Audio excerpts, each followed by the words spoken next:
Crash Bandicoot was a huge part of my childhood, so much so to the point where it's done irreparable damage to my personality, behaviour and internal organs. But hey, growing up with a PlayStation will do that to you. Crash 1, Crash 2, Crash 3 and Crash Team Racing were an even greater part of my diet than food.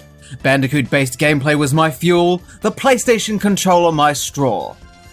My very solid, plasticky straw. I loved Crash Bandicoot and still love it to this day. I call it a hobby, others call it an obsession, my therapist calls it a problem we have to deal with. Why? Is it crazy to fall in love with a necklace marsupial? Is it insane to dream of him whispering sweet nothings into my ear as we fall asleep to the sound of pelting rain? Is it wrong to want to bring his child into the world and keep his legacy alive for generations to come? If that's wrong, I don't want to be right! Naughty Dog's quartet of quality games starring their bright orange fur baby mean a lot to me, and the enthusiasm I hold for them continued into the next generation of games. But there's one little piece of the puzzle that I missed growing up. Between Naughty Dog's divorce from the series and Wrath of Cortex was a game that I'd never even heard of until I was in my early teens, and that game was Crash Bash. Upon discovering it, I was keen to play it and see what it was all about. I played it for about 20 minutes and thought it was okay, but never pursued it any farther than that. It turns out people generally don't like it when you play video games during their wedding ceremony. After that, I never touched it again, which is strange given how much I adored this series. I think it's time to make up for my negligence of this game. I need to give Crash Bash a proper go. But first, I just need a moment. I think the baby's crowning! The pain feels so good. So good! Crash Bash was a first for the series. It isn't a platformer like the trilogy, it isn't a kart racer like CTR. Instead, it's a party game. So, let's party. While it may be an entirely different genre, Crash Bash has some similarities to CTR, mainly due to the adventure mode. Both games have one, and both are similarly structured. There's an extremely shallow story. In the case of Bash, it's literally just Aku Aku and Uka Uka wanting to throw down, as brothers do, but not being allowed to because Mummy said no. Instead, they select champions to fight it out on their behalf to determine which of good and evil is superior. Except they don't fight, they play stupid little games instead, but whatever. I don't really care about the story, I just want to experience the game. Upon gaining control of whichever of the 8 characters you chose, you're dropped into a hub that's extremely similar to that of the warp rooms in Crash 2. Crash Bash's warp rooms consist of a handful of levels, each containing a different minigame, and also a boss fight. So let's see what it's all about, starting with the first level, Crash Ball. Crash Ball reminds me a lot of those old arcade games where you have to destroy bricks by bouncing a small ball off of a platform, only instead of destroying bricks, you're trying to knock the balls into the goals of your 3 opponents, while also defending your own goal. If a certain number of balls enters a player's goal, that player is eliminated, and the winner is the last one standing. This is a cool game. It starts out a bit slow, but it gets pretty fast-paced, hectic, and at times even overwhelming. It was fun, I enjoyed it, and would you look at that? I won! Oh, we're going again? That's a bit strange, but alright, let's go again. And boom, a second win under my belt. What? How are we not finished yet? I've won twice, surely it should be over. Don't get me wrong, I like the game, but why am I still here? Whatever, one more time. And there it is, 3 wins, and it's over, finally. What was all that about? That's so weird. Crash Bash, like Crash Team Racing before it, requires you to win competitions to earn trophies to make progress. But for some reason, simply winning isn't enough. You need to be the first player to reach 3 wins in order to claim that trophy. That's so bizarre. Why isn't 1 win enough? If Spain wins the FIFA Women's World Cup, they don't need to defeat England 2 more times to claim the trophy. If they've won once, they've won. I don't understand why Crash Bash doesn't follow the same logic. I've proven myself once, so reward me, damn it! But it's too early to be getting agitated like that. I shouldn't be mouthing off after just 1 level. Let's look on the bright side. If anything, having to win 3 times means that I get to have more fun with that minigame. That's the sort of attitude I should have going forward. Let's see what the second level, Polar Panic, is all about. Polar Panic is a sort of arena game where you need to knock your opponents out of the ring by charging into them.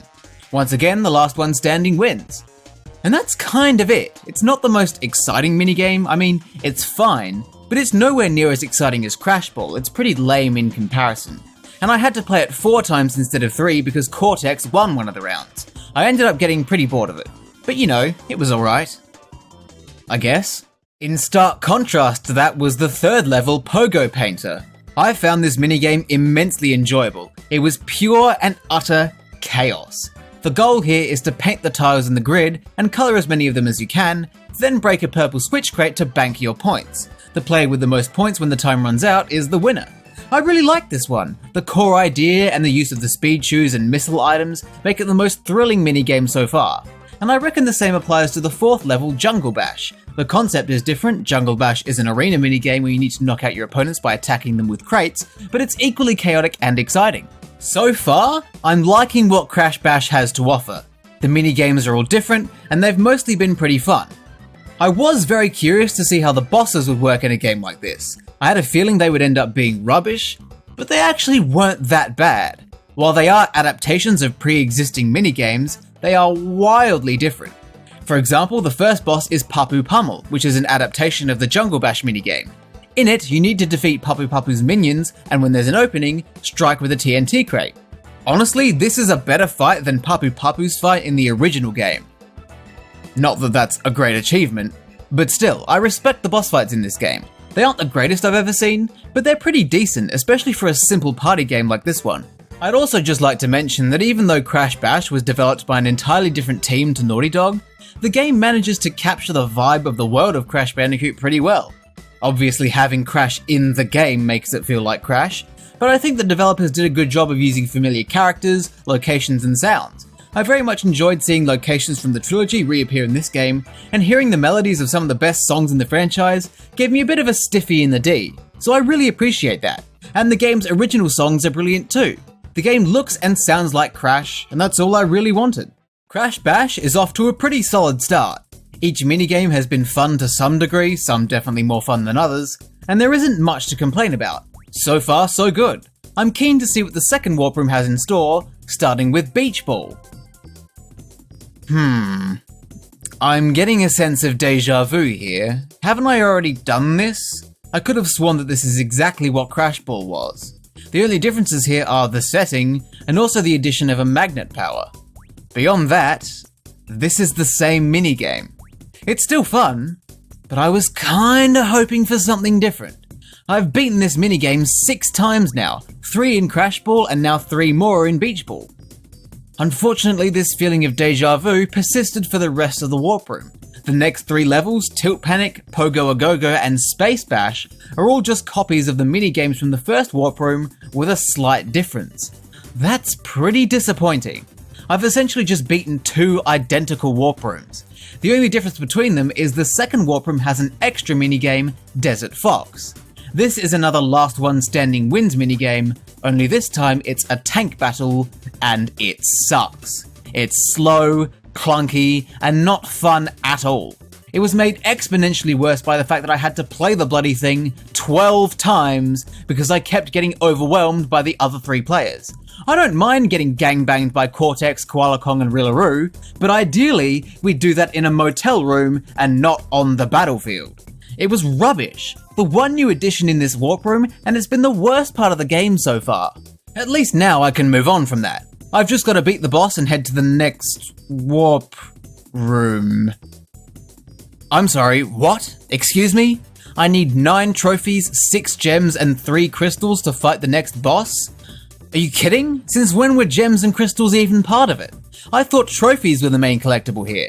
You're telling me I need to revisit the minigames I've already beaten at least 3 times, and beat them again to earn gems and crystals? Oh, if only it were that simple. Gems and crystals make this whole process a lot more complicated. After earning a level's trophy, you're then able to replay that level to earn a gem or a crystal, which changed the game somewhat. Gem challenges usually change the victory condition, giving you something like a time limit or a score handicap that you need to overcome. Crystal challenges alter the gameplay itself by doing things like adding extra hazards or removing things like certain abilities, or adding new fail conditions. These challenges can be pretty bloody hard, but they're required. Under the assumption that to reach the end of the game I would end up needing all gems and crystals, I went through and collected them all for each level I've already earned a trophy for. And after finally getting to fight the second boss, I carried on with that process, getting every level's trophy, gem, and crystal in one fell swoop. By the time I'd collected the trophy, gem, and crystal for the level Embolism, I'd realised that Crash Bash is a very flawed game, and I'd distilled precisely what is wrong with it. There are two big issues. The first is that the game is very repetitive. 4 of the 5 minigame types I've played so far have repeated multiple times in different warp rooms, and each of them you have to win 3 times to claim the trophy. That on its own isn't great. But to add to that, you're also required to revisit minigames to earn gems and crystals to progress further into the game. And what does the game reward you with? More of the same minigames. And the few times it does introduce a new minigame to you, it ends up being dreadful. Remember a couple of minutes ago when I was complaining about Desert Fox, that absolute slog of a tank battle minigame? Well, that minigame is Game of the Year material compared to Dot Dash. Dot Dash is an abysmal racing minigame where you need to be the first to complete a certain number of laps around a track. Sounds alright, but fucking look at it. The track is a bloody circle for fuck's sake. To make it worse, the controls are incredibly unintuitive and as slippery as a snake covered in butter. This is actual shit. Whoever designed this should be ashamed. To include racing of this level of incompetence right after the orgasmic gameplay of Crash Team Racing is an insult. It's even worse than the motorcycle in Warped, and I hate that thing. Not even a dumpster would accept this garbage. Not only is Crash Bash very repetitive, but it can also be extremely frustrating. Playing the minigames for trophies is fine enough, but when gems and crystals get involved, the difficulty surges. Some of these challenges are brutal, and a lot of the time they can be very annoying and blatantly unfair. The crystal challenge for Embolism is the perfect example of this. In the regular version of this minigame, Engine will occasionally appear and fire balls at everyone, making defending your goal a lot harder. In the Crystal Challenge, Engine will only target you. That's completely unreasonable. Some of them are just based on luck. In Dot Dash's Crystal Challenge, you pretty much just need to hope that none of your opponents hit you with a missile, because otherwise you instantly fail and there's nothing you can do about it. It's extremely frustrating. It's challenging, sure, but it's not challenging in a way that's fun. It's challenging in a way that just sucks the soul out of you. I reached my limit in this game with Skyballs, the first level in the 4th warp room. It's another one of those ball minigames. Remember when I said I liked these? Feels a long time ago now, doesn't it? This one is the same thing, but now it's in the sky, and the arena wobbles. And look, your bumper moves on a curve now. Isn't that so fun and whimsical? Oh, wasn't it worth all the effort it took to get here? Well, no, it wasn't. The novelty has worn off. This is the same thing I've done 3 times already. And the experience of playing Skyballs sums up the experience of the whole game. Getting the trophy was absolutely fine. The gem challenge was more difficult, but it was manageable. The crystal challenge can fuck right off. In this one, the balls will sometimes unexpectedly turn red, and if you touch a red ball, it's an instant failure. These red balls show up randomly after starting out as regular balls, and they're incredibly hard to react to and avoid, while also protecting your goal from regular balls and trying to actually win the game. I attempted this challenge for well over an hour, and I was fucking sick of it. It got to the point where I just decided to quit. I had had enough. I was drained, I was bored, I was irritated, and I didn't care to see what the rest of the game had to offer because I knew it was just going to be more of the same. And speaking of more of the same, after earning the trophy in Skyballs, I discovered that this game also has relics, specifically gold relics and platinum relics. To earn a gold relic, you need to win at a minigame 2 times in a row. This will unlock a platinum relic, and to earn that, you need to win at the minigame a further 3 times in a row. This is totally unnecessary, even if you were to play perfectly and never lose a single round at any point in your playthrough. To collect everything, you would need to beat each minigame an absolute minimum of 10 times. That is ridiculous. I remember when Crash 4 first came out. There were people who loved to complain about how hard it was, how collecting everything was a pain in the ass, and how they should have just remade Bash instead. Are you fucking high? What the hell is wrong with you? At least with Crash 4, you don't need to bother with the gems or relics, you can just play all the levels and beat the game. With Crash Bash, I couldn't even be bothered to get to the end. And I did a bit of research. It turns out that if you want to play every minigame, you basically need every single trophy, gem, crystal, and relic. That's bullshit. I'd rather stare at the loading screen for 24 straight hours. I would lose my mind, struggling to beat ridiculous challenges in variations of the same 6 minigames in rotation, constantly hearing "you fail," and playing the same thing over and over and over and over and over and over and over and over and over and over and over and over and over and over and over and over and over and over. Because of all this, Crash Bash is in a very odd position. What I want to make clear is that I don't think Crash Bash's gameplay is bad. I think in isolation, the minigames are pretty good across the board. Some of them I really enjoyed. There were a few rough ones, sure, but your average Crash Bash minigame can be pretty fun.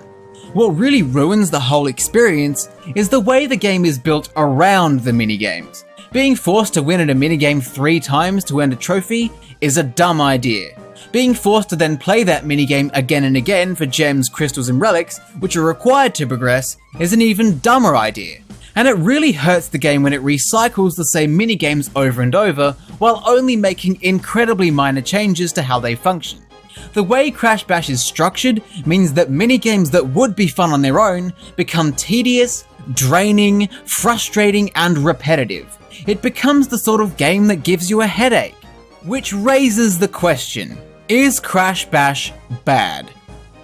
To be honest, I'm leaning on the side of yes. Now look, I'm sure that if you just had a go at some of the minigames, played it with some of your mates, and didn't go nuts trying to do everything in the adventure mode, you could have a lot of fun with this game. The truth is, the minigames themselves are good aside from a few outliers. The gameplay itself is consistently decent, but because the game recycles minigames by copying the same thing over and over while adding a slight twist, there isn't enough variation. There isn't anything to keep you playing. The minigames aren't enough to carry the whole game. The presentation does help, but it doesn't help enough. And the way the adventure mode is built around the minigames is incredibly flawed.